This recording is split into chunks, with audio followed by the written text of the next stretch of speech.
What is up, my friends? What is up? College football season is starting pretty soon. And when I say pretty soon, I mean week 0 was last week. Now, before you ask, I thought you were a Tennessee fan, John. Why are you wearing Oregon Duck stuff? Let me tell you why. Because I'm a college football fanatic, all right? I don't care who's playing. I don't care. I'll support any team. My number one team, though, the Tennessee Volunteers, as you can tell from my profile picture. First off, I want to apologize for the angle. Obviously, I'm still driving. I'm on my way home from work. I just wanted to come on here and remind y'all, week 0 in the college football season 2022 started last week. Tomorrow, first couple games of week 1. One game in particular tomorrow that I really care about. My Tennessee Volunteers are hosting the Ball State Cardinals. Before I get into that, Vanderbilt. Shout out to my home state rival, the in-state rival of my Tennessee Volunteers. Shout out to them Vanderbilt Commodores. They went to Hawaii. Probably had one heck of a vacation. But they went to Hawaii to play the Rainbow Warriors. And they laid the smack down. They layeth the smacketh down. Beating Hawaii 63-10. That's a 53-point difference. Now, I don't know if y'all know this about Vanderbilt, but they haven't been all that great. Actually, 63 points is the most points they've scored in a game since, I feel like it was 2002.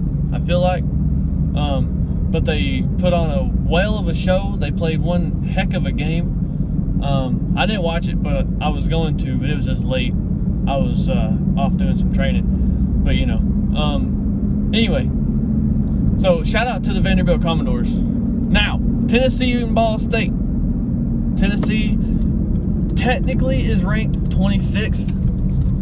Now, I know what you're thinking. But there's only 25 teams in the Peepo. Yes, there are. But you also got those teams that are right outside the top 25 that also have some votes. Tennessee's the first one out. So, a couple teams lose. I think there's 2 teams that are playing against each other. You've got Cincinnati and Arkansas. Here, let me pull this up here for you real fast. You got Cincinnati and Arkansas. Arkansas is ranked 19th. Cincinnati is 23rd. One of those teams has got to lose. They both can't be winners. So once one of those 2 teams lose, Tennessee beats Ball State. They move up in the polls.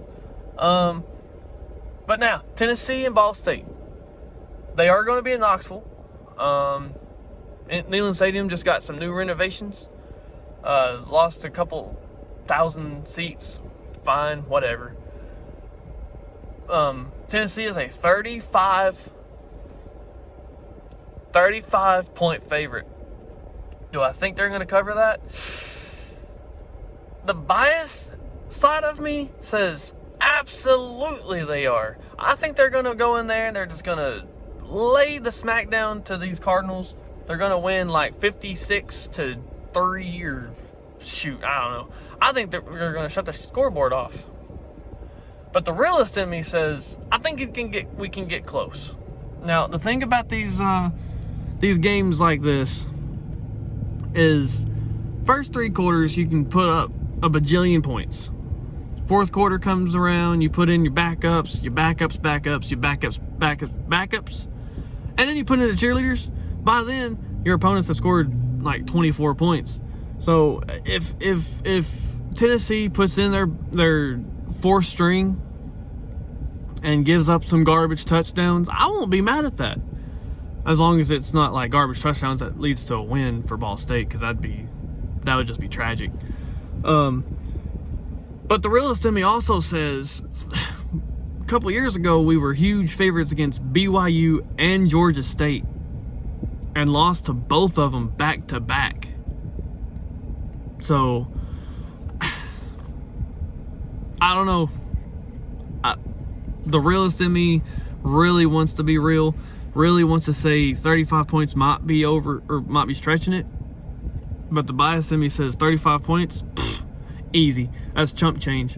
If our offense plays like we played last year, I think 35 points will be easy to cover. The only difference is our defense.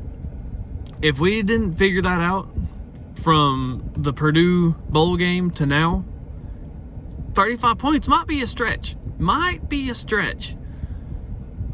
As long as the offense can keep scoring and score quick, the defense can give up a couple touchdowns and be all right. A 35-point deficit will be covered. But I'm not going to get much into that. I just wanted to put out a shout out to the Vanderbilt Commodores. I wanted to remind y'all, hey, I'm still here.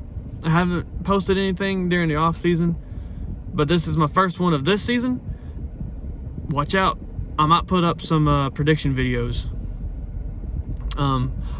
Before speaking of predictions, I'm predicting Tennessee at least. Don't hate me. Don't hate on me for this. Don't rag me.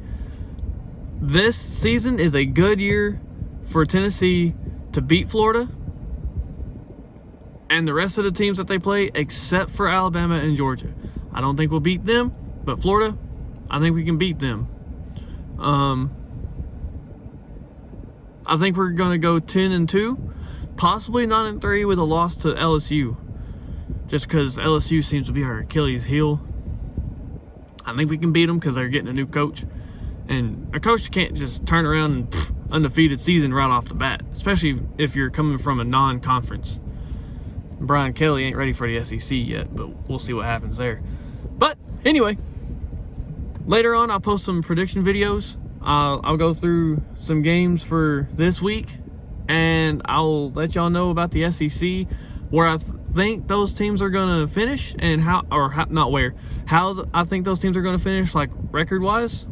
And yeah, welcome back, college football. Woo! Been waiting all off season for this.